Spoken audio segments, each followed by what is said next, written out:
Seguindo a nossa série de família, série de verão. E eu tenho o desafio de falar com vocês hoje sobre paternidade. E é um enorme desafio, porque é a palavra de Deus, mas eu descanso no fato de que o Espírito Santo de Deus continua falando, e é Ele que é o dono da igreja, Ele continua agindo em nós. Vamos orar? Pai, nós te louvamos, Senhor. Nós te exaltamos, te engrandecemos. Tudo que temos vem do Senhor. O Senhor, aliás, é nosso único bem. Não temos outro desejo senão estar com o Senhor, permanecer no Senhor.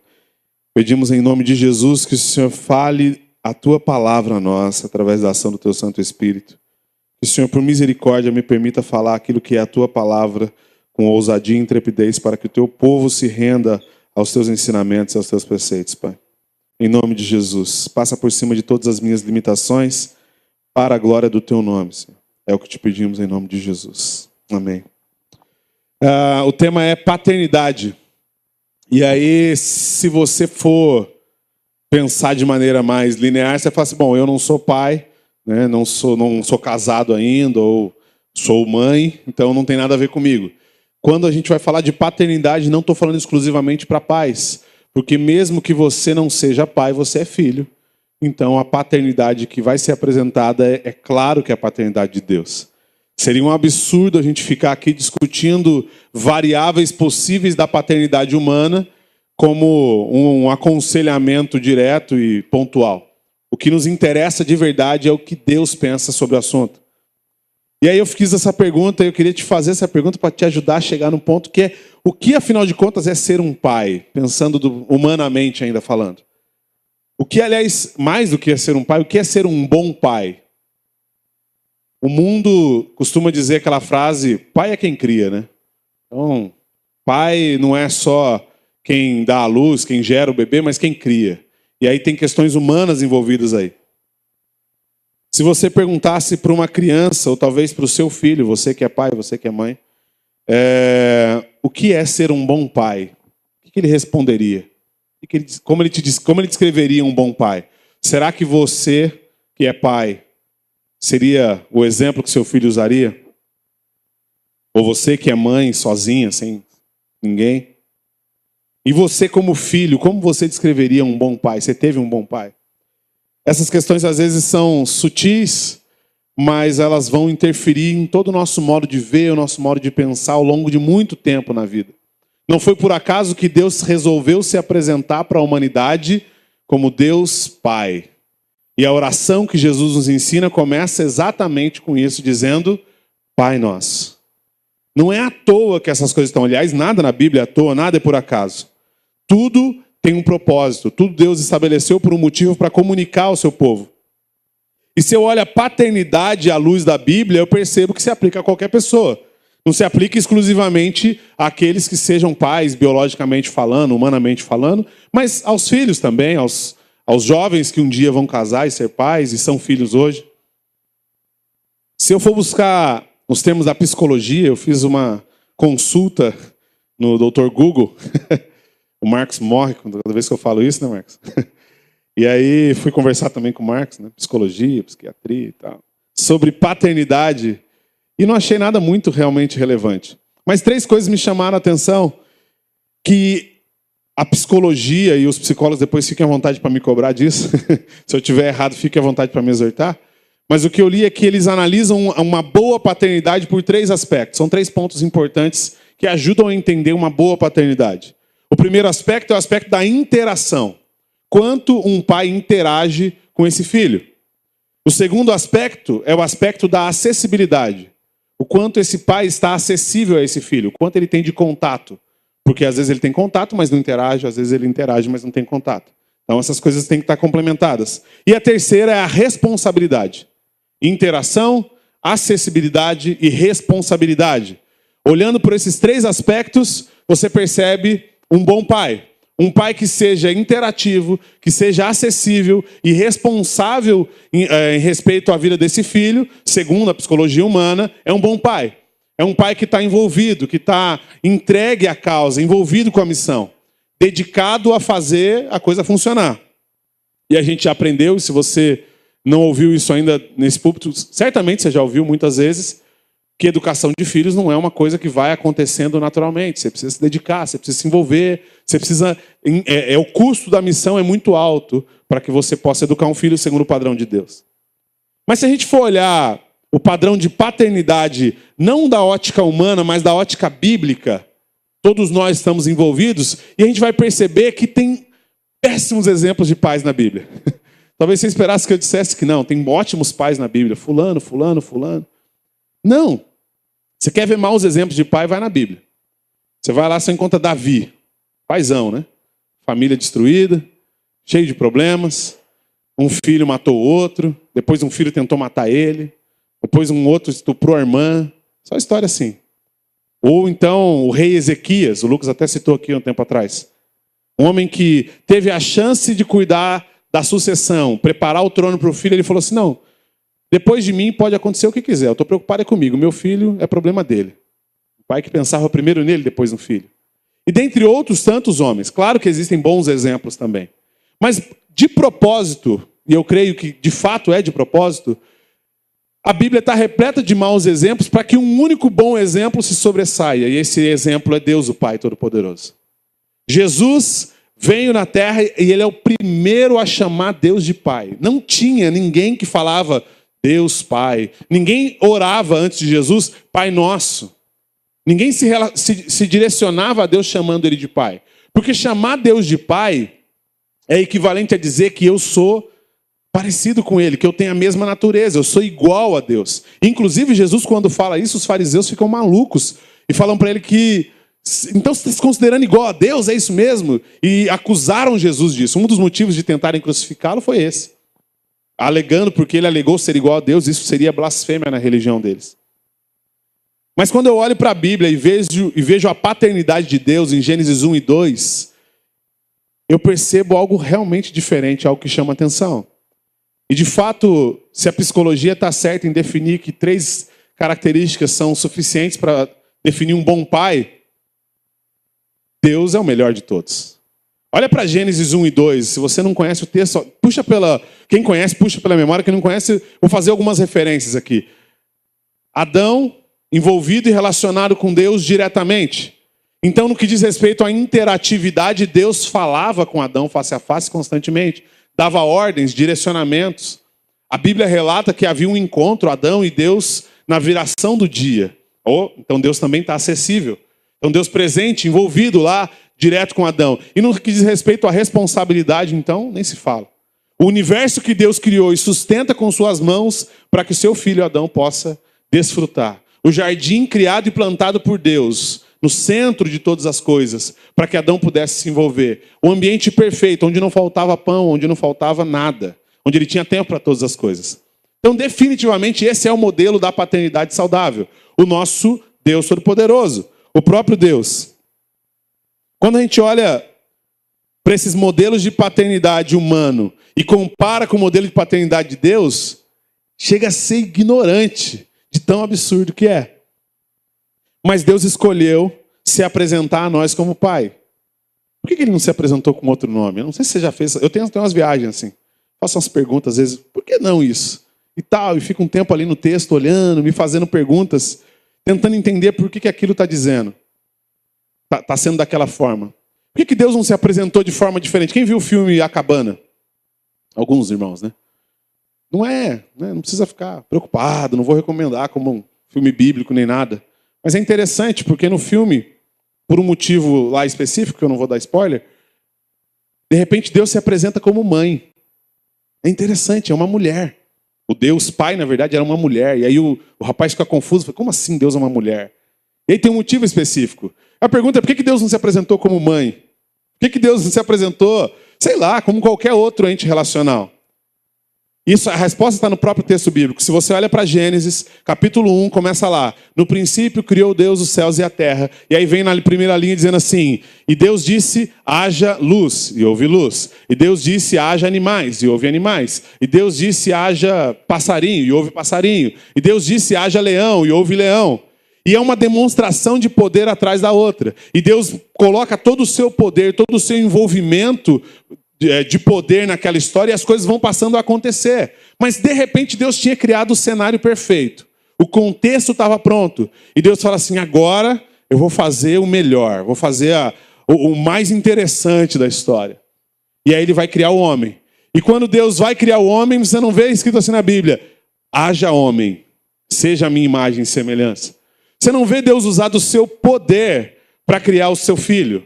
Você não vê Deus gastar do seu poder sobrenatural para fazer o homem. Você vê Deus criar o homem através de uma única frase que é, façamos. Façamos quem? Quem são essas pessoas que estão dizendo façamos? Deus Pai, o Filho e o Espírito Santo numa relação, se envolvem, se relacionam e dizem assim, vamos fazer? O que isso nos mostra de maneira bem prática é que quando Deus foi criar as coisas desse mundo, os animais e tudo mais, ele usou o seu poder, mas quando chegou para a criação do homem, ele usou a sua vontade. Isso muda tudo.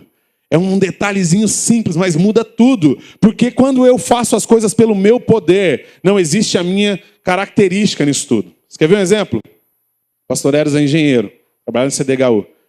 Mais ou menos quantas casas você já assinou? Por alto, assim. Na base de umas 20 mil.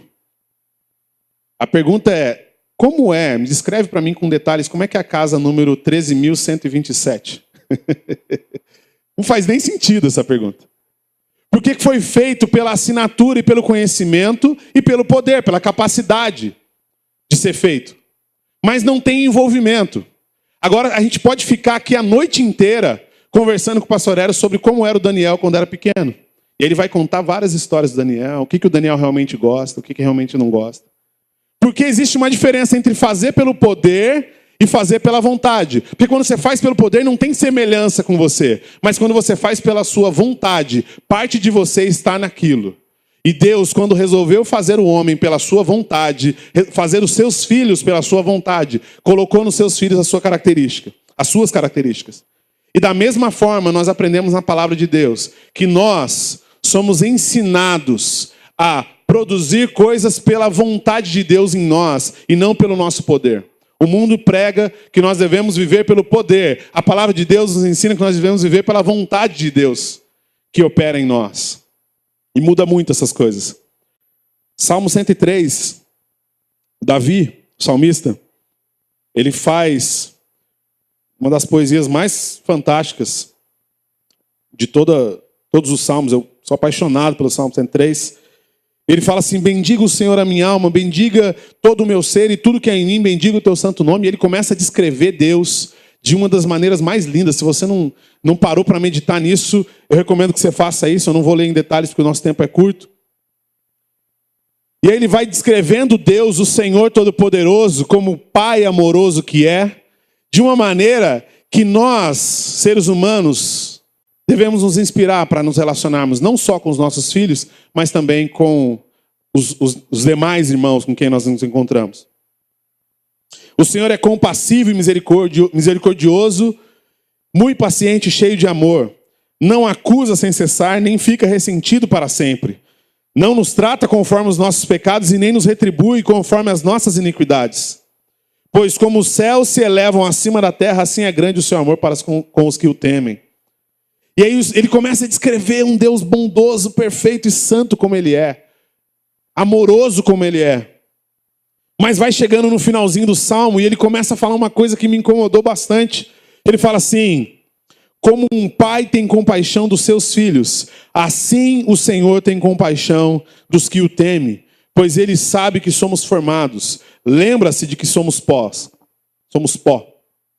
Eu fiquei, opa, peraí. Como um pai aos seus filhos, será que de alguma forma, o jeito que eu exerço a minha paternidade sobre a minha filha, a Mariana, tem a ver com a forma que ela vai enxergar Deus? E o pior é que tem. Talvez a sua perspectiva, a sua forma de enxergar Deus, de olhar para Deus, tenha muito dos traços de como você se relacionou com o seu pai. E isso é um problema, porque se seu pai foi um bom pai, um excelente pai, ele está muito abaixo do padrão de Deus, por melhor que ele tenha sido. Por isso as Escrituras nos exortam a buscar em Deus e buscar na palavra de Deus como se relacionar com Deus. E o salmista começa a descrever Deus de maneira, olha, ele é misericordioso, ele é compassivo. Eu falei, Senhor, eu acho que eu não sou misericordioso. Eu não sou compassivo, eu não sou muito paciente. Minha paciência é meio curtinha. E cada atitude do meu comportamento reflete na educação da minha filha. E cada atitude do meu comportamento reflete na forma como minha filha vai ver Deus. E o meu desespero é, eu preciso ensinar a palavra de Deus para ela, porque se ela olhar para mim vai ser um fracasso. Mas Deus não me exime da minha responsabilidade enquanto pai, de apresentar a ela o Deus Pai Todo-Poderoso e Bondoso. E a melhor forma de fazer isso é conhecer esse Deus Pai. Uma coisa é certa, a função da paternidade humana é introduzir aos filhos o relacionamento com Deus.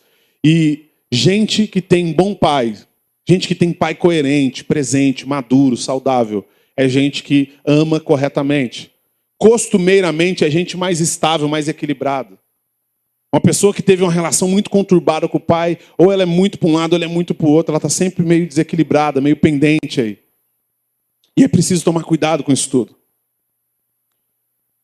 Deus, ele é, das muitas características, a Bíblia se apresenta como um Deus relacional.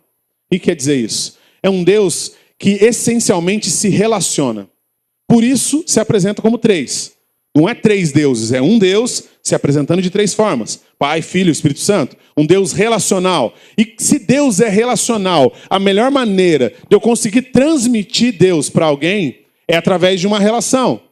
Perceba como as coisas começam a encaixar. Começam a fazer sentido. Eu estava falando de que Deus se apresentou a nós como Pai para que nós entendêssemos que Ele é Pai amoroso. E nós, humanos, cuidamos dos nossos filhos, ou somos cuidados pelos nossos pais, e percebemos esse amor incondicional e passamos a entender que Deus nos ama.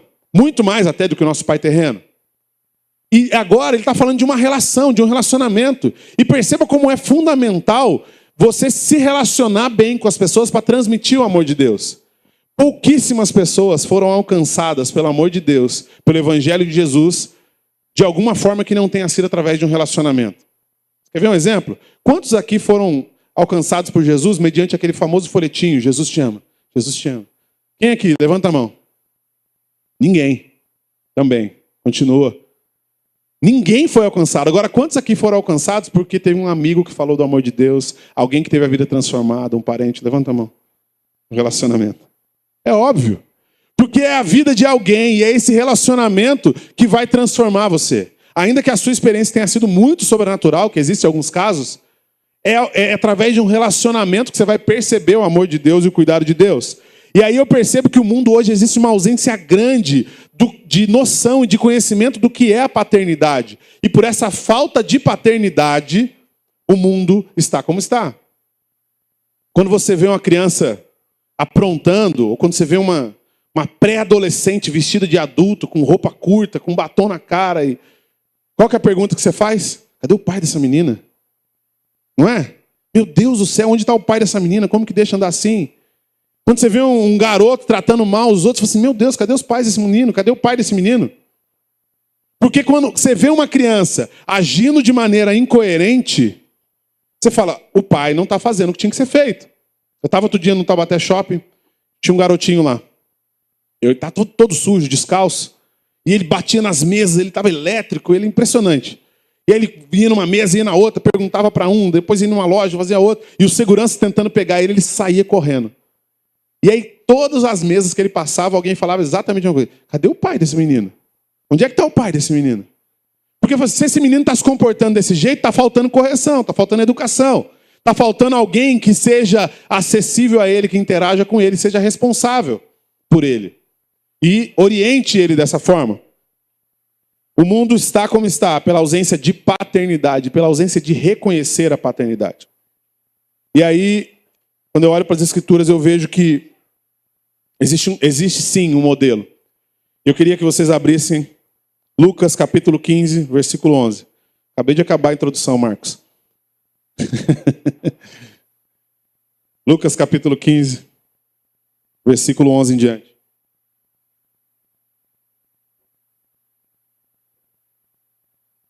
E aí eu te digo o seguinte, você deve conhecer essa história.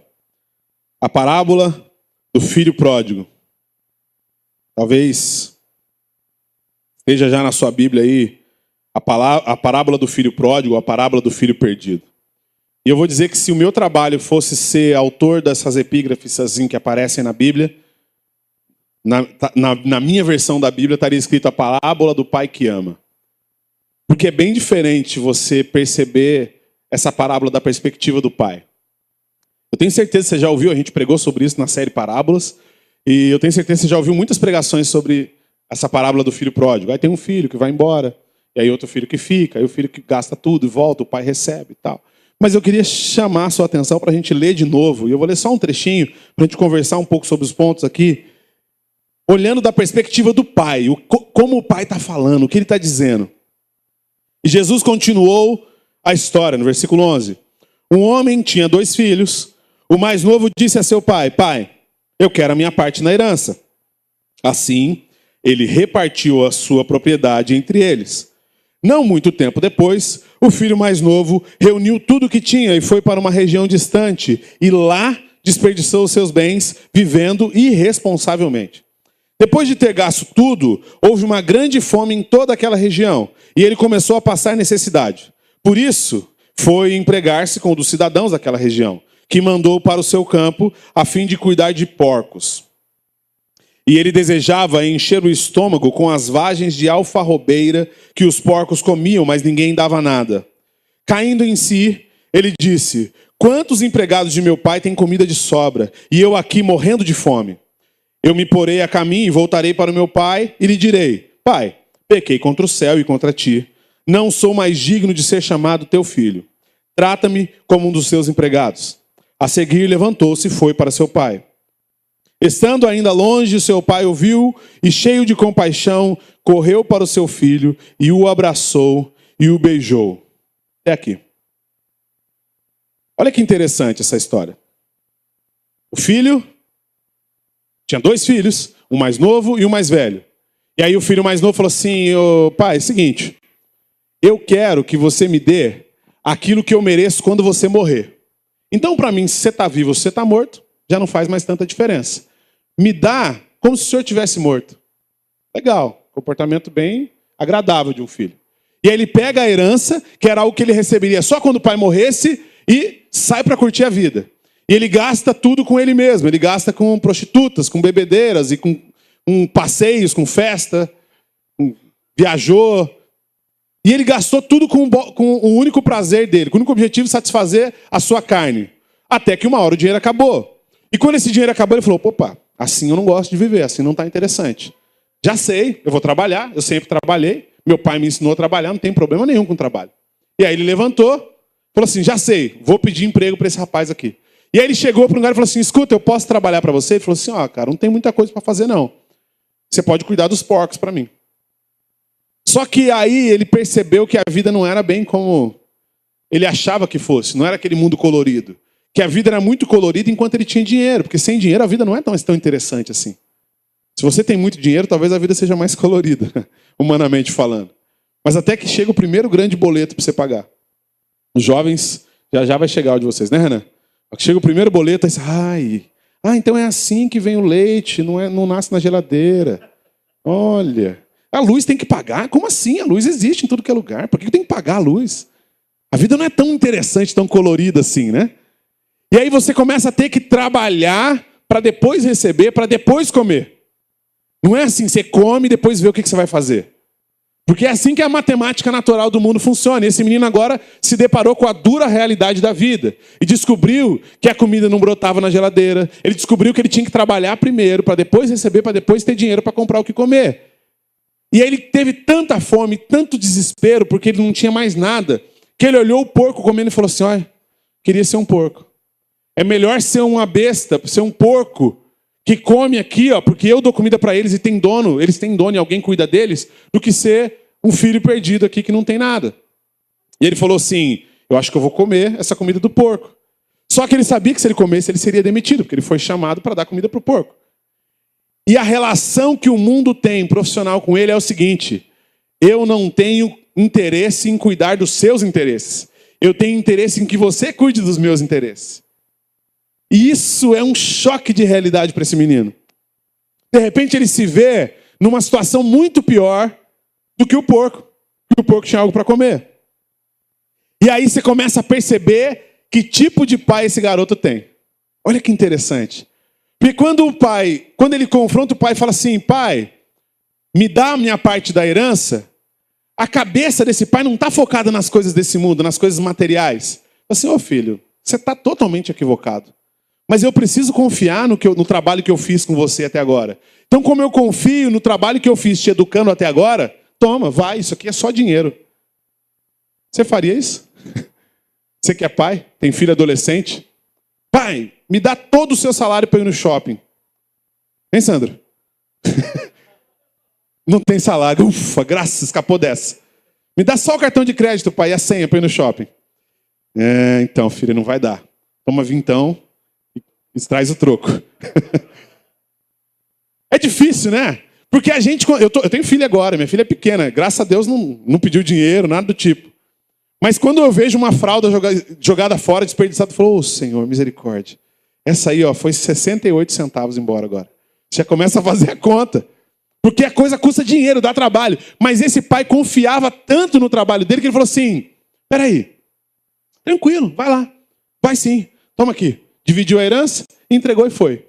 E aí o menino foi encarar a vida. E quando ele chegou do outro lado, que faltou tudo, ele falou assim, cara, meu pai me deu o dinheiro, ele nem contestou. Meu pai não tentou me impedir de sair. Muito pelo contrário, ele criou um ambiente tão agradável que eu quero voltar. E falou assim, mas eu vou voltar e vou ser tratado como os empregados do meu pai. Eu prefiro ser tratado como empregado. Porque o meu pai é um homem tão amoroso, tão generoso e tão digno, que o pior empregado dele, ele trata com mais dignidade do que eu estou vivendo hoje. Meu pai não é igual esse homem aqui, que me trata só segundo os interesses dele. Meu pai é generoso. No original grego, a palavra desse trabalhador, que ele fala assim, eu vou para ser tratado como um trabalhador do meu pai, a palavra que ele usa é mistios, que existia 3 tipos de trabalhadores, né? O que trabalhava por mês, fixo, aliás, o trabalhava fixo, que era o escravo da casa, aí tinha o trabalhado por mês, que ele era contratado e pagado por um valor fixo, ele era trabalhado por um período, e esse mistios, que era só assim, ele era contratado para trabalhar 2 ou 3 dias. Então ele era o pior, geralmente era o que recebia menos, era o que era mais maltratado, é o que menos direitos trabalhistas tinha. E esse menino falou assim, cara, o meu pai é tão reto e tão justo que o pior trabalhador, o que menos tem direito, na casa do meu pai ele senta e come na mesa com todo mundo. Na casa do meu pai é a casa do amor. Lá ele não trata de acordo com o que a pessoa pode produzir. Porque ele tem funcionários que produzem muito e tem funcionários que produzem pouco. Mas para ele não faz diferença. Todos são tratados com dignidade. A pergunta que eu te faço para você que é pai, para você que é mãe, ou para você que não é. Como é que você tem tratado as pessoas diante dos seus filhos?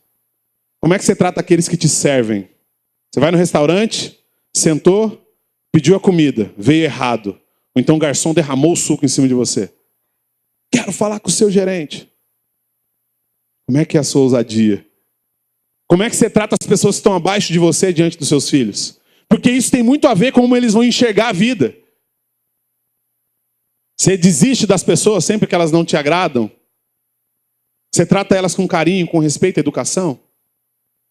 É uma pergunta que me fez pensar. Eu sempre brinco que eu tenho muito problema com o Habib's. Toda vez que eu vou, ninguém acerta meu pedido. Nunca, quase nunca, assim, acho que umas 2 vezes. A pessoa chama, vamos comer no Habib's? Eu falo, vamos em outro lugar. Bobeira minha. Mas aí, quando eu li isso, eu falei, nossa, acho que eu preciso repensar. Porque toda vez eu vou lá e falo, olha, eu não fui bem tratado, não fui bem atendido, requerendo um bom tratamento. Esse filho, quando olha para o pai, quando ele pensa no pai, ele sabe que o pai é um pai de amor, que trata com retidão aqueles que o servem. Outra coisa, o filho sabe da generosidade do pai. E ele sabe que ele poderia chegar, que ele seria recebido de braços abertos, porque ele via isso no ambiente onde ele foi criado. O pai não trata de acordo com o que pode produzir. Ele pega o filho que ficou produzindo e o filho que foi embora e trata os dois da mesma forma, com amor. Quando o filho volta, o pai está ansioso, na expectativa de receber. Tanto que ele tinha montado um discurso na cabeça. Ele vem, não, eu vou chegar para meu pai e vou falar isso. E aí ele vai me dar uma chance. E aí ele vem com o discurso, quando ele começa, quando ele chega na metade do discurso, o pai fala, para. Fica quieto. Dá um abraço nele, dá um beijo nele. coloca um anel na mão dele, coloca um manto sobre ele e fala assim, vamos para a festa. Vamos, porque eu sabia que você ia voltar. Porque o que eu te dei é muito melhor do que qualquer coisa que você poder ter lá fora. Ele vem dizendo, trata-me como de seus pecados. O pai fala, não decida como é que eu venho te tratar, não. Porque eu sou o pai de amor e eu sei como te tratar. Eu não sei se você já percebeu a essa altura, mas o pai dessa parábola é Deus. É o Deus Todo-Poderoso que nos trata, não segundo aquilo que nós entregamos para Ele, mas segundo a sua própria bondade. Deus não nos ama porque a gente pode produzir muito. Deus não ama você porque você faz 4 hip. Cadê o Rafa? 3 hip. Deus não ama o Rafa porque o Rafa faz 3 hip. Deus ama o Rafa porque ele ama, porque ele é amor. Não tem a ver com a sua dedicação e com o seu empenho e com a sua capacidade de produzir. Tem a ver com a natureza amorosa do Deus Pai Todo-Poderoso. E aí esse menino chega, o mais velho chega e fala assim, ô pai, mas espera aí, o senhor vai tratar bem o menino que fez as coisas erradas? Você vai tratar bem o cara que gastou o nosso dinheiro? E aí o pai generoso como é, se fosse um pai humano, fala assim, cuida da tua vida. Mas um pai generoso, amoroso como é, fala assim, vem cá, filho. Meu filho estava perdido e ele foi encontrado. Cabe a nós celebrarmos. Ele já coloca o outro filho no processo de celebração. Fala assim, vamos celebrar. Vamos celebrar porque não vai faltar. Aqui na casa do pai não falta nada. Quanto mais próximo a gente chega do nosso Deus Pai, melhor a gente entende como é ser filho.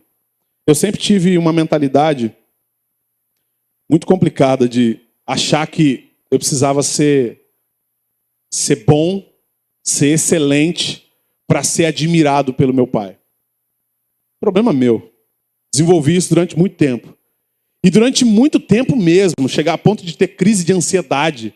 Eu corri atrás do prejuízo para tentar agradar meu pai, para mostrar para ele. Agora ele vai ver como eu sou um bom filho. Eu sou o caçula de 7, né? Eu ficava tentando chamar a atenção do meu pai ali. Pai, olha como eu sou legal, olha como porque eu tive a chance de aprender com os erros dos meus irmãos. Então eu via os meus irmãos falar, isso aí eu não vou fazer, porque aí eu vou ser melhor que ele. Então eu concentrei a minha vida em tentar conquistar a admiração do meu pai. Até que eu um dia fui pai. E aí eu entendi que o pai não ama porque o filho é bom, o pai ama porque o filho é filho. Simples assim. E aí eu falei, Senhor, quantas vezes eu, como filho, como cristão, passei a minha vida tentando conquistar a sua admiração, tentando fazer mais para o Senhor, tentando ser um ativista. Ou então, deixando de me aproximar de Deus quando eu achava que não estava bem. Hoje eu não pequei, então não vou ouvir louvor. Hoje eu pequei, não vou ouvir louvor. Hoje eu pequei, não vou orar tanto. Hoje eu li minha Bíblia, então Deus está feliz comigo. Deixa eu te falar um negócio. Deus não fica mais feliz ou menos feliz quando você lê ou não lê sua Bíblia. A diferença é que você fica mais ou menos longe de Deus. Você que escolhe. Deus te ama do mesmo jeito e você tem a opção de se aproximar desse Deus amoroso ou ficar longe. Não tem a ver com a sua capacidade de produzir resultado, porque o sábio e o tolo produzem o mesmo resultado. A diferença é que o tolo constrói a sua casa sobre a areia, mas o sábio constrói a sua casa sobre a rocha. Essa é a diferença. Não tem a ver, eu sou um bom filho, eu prego, eu oro, eu cuido de hippie, eu faço isso. Tá, e daí? O que importa no fim das contas é a intimidade que você tem com o pai. O pastor Edson falou uma coisa aqui muito interessante. É quando ele percebeu que ele tinha que ter alguém por ele, que o negócio era ele com Deus. Não tinha intermediadores. Porque se você coloca alguém como seu intermediador entre você e Deus, você está jogando a sua liberdade na mão de outra pessoa, que é tão limitada e pecadora quanto você. E uma hora você vai se ver numa situação complicada. A nossa dedicação deve ser em conhecer e se aproximar desse pai. É mais importante para os pais que o seu filho saiba quem ele é do que o que ele deve fazer. Existe uma diferença grande nisso. Hoje em dia é muito comum você falar assim, e você? É o quê? E quando você diz você é o quê, eles estão perguntando qual é a sua profissão. Como se o que você faz para ganhar o seu pão é o que você é. A Rayane está estudando direito, então a Rayane agora vai ser advogada. Não, a Rayane vai continuar sendo Rayane, em nome de Jesus. Porque se ela um dia deixar de ser Rayane para ser advogada, ela corrompeu a sua identidade. E Deus não criou a Rayane para ser advogada, Ele criou a Rayane para ser Rayane. Como qualquer um dos seus filhos. O que você faz para viver não é o que você é. Mas o mundo prega que o filho é bom quando o filho tem 1, 2, 3, 4, 5 faculdades. Porque sem faculdade ninguém consegue nada nesse mundo, né? É claro, a provisão vem do seu, a força do seu braço, não vem do Senhor, né? Eu não estou fazendo apologia a não estudar, tá? Vai estudar, os jovens principalmente, vai estudar. Passe em concurso, corre atrás. Mas eu estou dizendo que você não é o que o mundo diz que você é, e você não é a sua capacidade produtiva. Você é o que o Pai diz que você é. E o que o Pai diz que você é?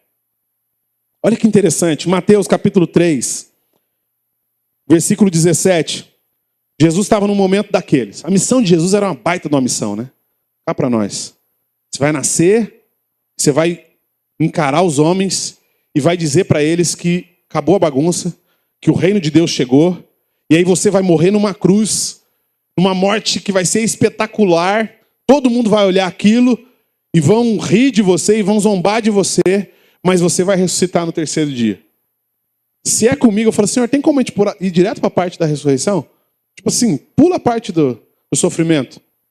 Porque é meio complicado, né? Você fala assim, olha, se me falam agora, olha, você está indo para a Bélgica lá, mas é o seguinte, você vai ser preso pelo Estado Islâmico no caminho, vai ser torturado, mas fica tranquilo que um monte de gente vai crer depois do seu evangelho. Eu falo assim, então, essa parte do Estado Islâmico, tem como a gente negociar? Tem como a gente pensar em outra coisa? Vamos ver se de repente a gente não manda o Lucas, que está mais legal, um cara mais à frente aí do projeto. Tem mais carne para queimar. Porque aí já não começa a ficar tão interessante. Tem uma coisa que eu percebi sobre o Espírito Santo de Deus. Uma outra hora a gente fala disso com mais profundidade, mas o Espírito Santo de Deus é apresentado por Jesus na Bíblia como o Consolador. Quem é que precisa de consolo? Quem está em angústia, né? Quer ser cristão, querido? Quer ter um relacionamento com o Espírito Santo de Deus? Sofrimento faz parte da vida. Se você reagir segundo o conselho de Deus, o Espírito Santo de Deus vai te consolar. Mas o consolo vem para quem precisa de consolo. Se você vive por você mesmo, segurado nas suas próprias forças, não tem consolo. Agora, se você se rende, tem consolo. Voltando. Mateus capítulo 3, Jesus encontra com João Batista, e ele vai ser batizado. E aí Jesus vai começar a sua missão. Se fosse qualquer um de nós, estaria lá, agora vai, vamos lá. Alonga, prepara, vai começar a missão. Vou chegar ali, vou ser batizado, vou pregar e vou para a cruz. Vai começar a jornada. Não tinha noção clara de quando as coisas iam acontecer. Mas ele estava indo pronto, inclusive para morrer. E pronto para fazer aquilo que o pai tinha chamado ele para fazer. E aí quando ele chega, de cara, João olha para ele e fala assim, eis o Cordeiro de Deus que tira o pecado do mundo. É esse aí. É ele a quem eu não sou digno de desamarrar as sandálias dos sapatos. E ele fala, opa, é aqui mesmo. Vai acontecer. Vai acontecer. E quando ele está para acontecer, o momento em que vai acontecer o batismo e dá início ao ministério de Jesus, acontece uma coisa genial que explica muito sobre quem é o Deus Pai. Deus invade a história e ele entra, sai da eternidade e entra no nosso tempo para dizer assim, parou. Atenção, todo mundo que está ouvindo aí. Esse aí é o meu filho amado em quem eu tenho prazer. Perceba que Deus não falou assim, esse aí é um cara legal. Esse aí vai conseguir fazer. Ou tipo assim, vai lá, filhão. Não fala nada disso. Deus fala sobre quem ele é. Deus fala sobre a natureza dele. Ele é o meu filho amado em quem eu tenho prazer. E essa frase de Deus é combustível para ele seguir toda a jornada e todo o ministério até a cruz. E ele só volta a sentir necessidade de algo de novo quando ele está na cruz e ele clama, Deus meu, por que me desamparaste? Porque até o momento da cruz, todo o sofrimento, toda a angústia, toda a dor, Jesus estava alimentado pelaquela frase do Pai dizendo, este é o meu filho amado e eu tenho prazer nele. Se você tem filho, filha, adolescente ou qualquer idade, e está apavorado como as coisas estão nesse mundo, a Bíblia, a palavra de Deus tem um conselho para você. Ame eles como Deus amou. Porque quando você faz isso, eles vão saber a diferença entre ser bem tratado e amado e o que o mundo tem para oferecer para eles. E tem que confiar. Sempre me desesperou essa frase. Mas e se de repente minha filha acontecer isso? E se alguém falar alguma coisa ruim para ela? E se alguém brigar com ela e bater nela, aquela coisa toda? E aí o Senhor falou assim, filhão, só ama. O risco faz parte do projeto, faz parte da vida. Deus corre o risco da gente passar pelas dificuldades que passa, mas ele não corre o risco de a gente não saber quem nós somos para ele. E em Jesus Cristo, uma vez que eu creio, juntamente com Cristo, eu ouço de Deus essa palavra que diz: este é o meu filho amado em quem eu tenho prazer. Talvez você tenha dificuldade de ouvir essa palavra, e talvez você tenha dificuldade de verbalizar que você é um filho amado de Deus e que Deus tem sim prazer em você. Durante muito tempo eu tive isso. Durante muito tempo eu achava que, não, eu vou, sim, já eu vou conseguir agradar a Deus. É que eu preciso arrumar umas coisas aí, preciso parar de fazer umas coisas, preciso perdoar umas pessoas, preciso arrumar minha casa ali, aqui, que aí sim eu vou ser um cristão agradável. Um cristão bom, aí Deus vai falar que está orgulhoso de mim. Queridos, Deus não nos ama pelo que nós podemos fazer. Deus não nos ama pelo que nós podemos produzir. Ele nos ama por quem nós somos, porque o amor é a natureza dele, é a característica dele. Talvez você se sinta constantemente tentado a acreditar que as situações ruins da sua vida acontecem porque Deus está chateado com você. Perdeu o emprego. Ah, foi porque eu briguei com meu cunhado e aí Deus está me castigando. Furou o pneu do meu carro. Ah, é porque eu não lavei o carro, eu deixei o carro sujo. Então Deus está me punindo porque eu sou ingrato. Não faz sentido isso. Olha para o Deus da Bíblia, olha para o Deus amoroso. Ou então tem gente que fala assim: ah, fulano se converteu e já partiu, está na eternidade. Sabe por que foi isso? É porque Deus não sabia que ele ia se perder no futuro, então Deus já recolheu para ele não se perder. Que Deus é esse? Você já ouviu gente falar assim? Não é que ia se perder, aí Deus recolheu por misericórdia. Esse não é o Deus da Bíblia, não. O Deus da Bíblia confia no amor que ele tem por nós, no amor que foi mostrado e explicado, esclarecido de todas as formas por Jesus na cruz. E ele fez o sacrifício necessário, e ele fica aqui, ele vai ouvir a mensagem, ele vai entender, ele vai se arrepender, ele vai se entregar. Porque essa é a expectativa de um pai amoroso. Quando aquele filho chega no pai e fala assim: eu estou indo embora, o pai falou: só o que eu posso dizer para você, filho, vai lá. Mas é aqui que é a casa do amor. É aqui que você vai ser amado.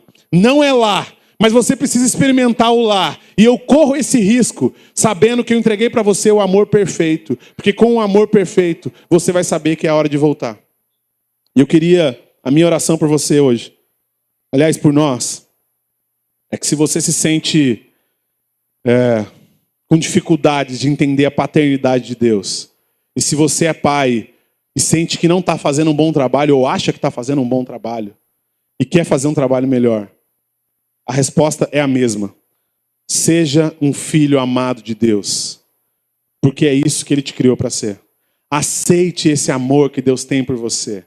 Deus não te ama pelo que você pode produzir. Ele te ama porque ele é amor. E nada vai nos separar do amor de Deus. Não importa o quanto você produz. Aliás, Deus nem quer que você produza, ele quer que você frutifique. Jesus fala assim que ele é a videira e nós somos os ramos. E se nós estivermos nele e dermos muito fruto, isso agrada a Deus. Perceba uma coisa, nós somos os ramos, os galhos. E a capacidade de dar fruto do galho não está no galho, está na videira. Deus vai suscitar o fruto de nós. Não depende das suas habilidades, depende de você estar conectado à videira, que é o Deus Pai Todo-Poderoso, expresso em Jesus. É sobre isso. Não se sinta mal porque você não produziu muito. Não se sinta mal porque você fez coisas erradas. Não se sinta mal porque você tem feito coisa errada ao longo desse tempo à toa. Arrependa-se e chegue no Pai, porque Ele vai te receber não para te tratar como um dos seus empregados, mas para te tratar como filho amado. Ele está esperando para botar um anel no seu dedo, para dizer que te ama. Essa é a mensagem de Deus. Efésios capítulo 5, versículo 1, último texto para fechar, eu vou falar aqui. Deixa para a gente uma recomendação enquanto pais, enquanto filhos, enquanto cristãos de modo geral. Ele fala assim: portanto, sejam imitadores de Deus como filhos amados e vivam em amor, como também Cristo nos amou e se entregou por nós, como oferta e sacrifício de aroma agradável a Deus. Olha que interessante. Ele colocou numa sentença: sejam imitadores de Deus, o Pai, como filhos amados, Jesus. Legal? E vivam em amor, também como Cristo nos amou e se entregou por nós. O texto está dizendo assim: se eu me relacionar com Jesus, que é o Filho, e se me tornar filho com Ele, eu vou conseguir imitar Deus que é pai. E eu, enquanto pai, vou conseguir amar minha filha da forma que Deus me ama. E se eu amar minha filha da forma que Deus me ama, aumenta muito as chances dela entender o que é ser uma boa filha, como Jesus é. E como ela for uma boa filha, como Jesus é, ela vai poder amar como Deus ama. E aí eu criei a máquina perfeita. Olha que interessante. Só que isso não se aplica só para pais e filhos, isso se aplica para todo mundo. Porque quando eu encontro alguém na rua e eu amo essa pessoa como Jesus me amou, eu estou dando a ela a chance de conhecer Jesus. E se ela conhecer Jesus, Jesus vai levá-la ao Pai. E se ela for levada ao Pai, o Pai vai ensinar ela como amar o próximo. E a gente agora resolveu o problema desse mundo. Porque o que esse mundo precisa não é de solução econômica. Esse mundo precisa de pai, de paternidade. Porque está todo mundo desesperado por um colinho de pai. Por um lugar agradável, um lugar seguro. Onde você pode finalmente falar dos seus medos, das suas angústias. E Deus vai dizer para você a célebre frase que eu adoro dizer para minha filha. Ela acorda de manhã, acorda no meio da noite, assustada, às vezes chorando. E eu falo, puxa, é meu momento, cara. É agora a minha hora. Eu esperei tanto por esse momento. Eu levanto e entro no quarto dela e grudo ela aqui. Papai está aqui, filha. Fica tranquila, papai está aqui. E em Jesus Cristo, Deus está dando para a gente essa mensagem. Ah, mas Deus, eu estou com medo, eu fiz coisas erradas, eu não sei se eu mereço, e agora o que vai acontecer? E aí Deus vem em Jesus e abraça você e fala assim, o papai está aqui, está tudo bem. Eu não te trato segundo os seus benefícios, segundo os seus méritos. Eu te trato segundo o meu amor. E pelo meu amor, você tem sempre um colinho quentinho, gostoso aqui para você ser abraçado. Que o Senhor tenha misericórdia de nós. Que o Senhor faça resplandecer o rosto dele sobre nós através de Jesus.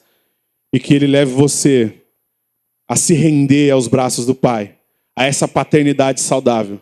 Para você que é pai, que você possa buscar em Deus fonte de toda a vida.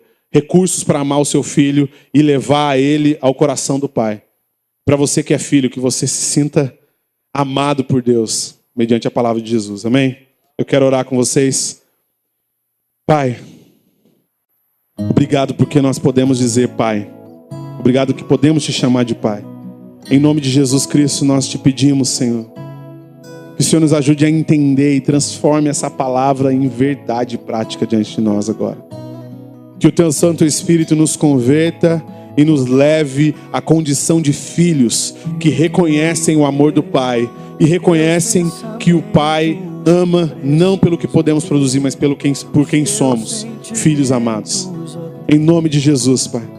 Nos capacite a sair por esse mundo amando segundo o amor que o Senhor derramou por nós na cruz.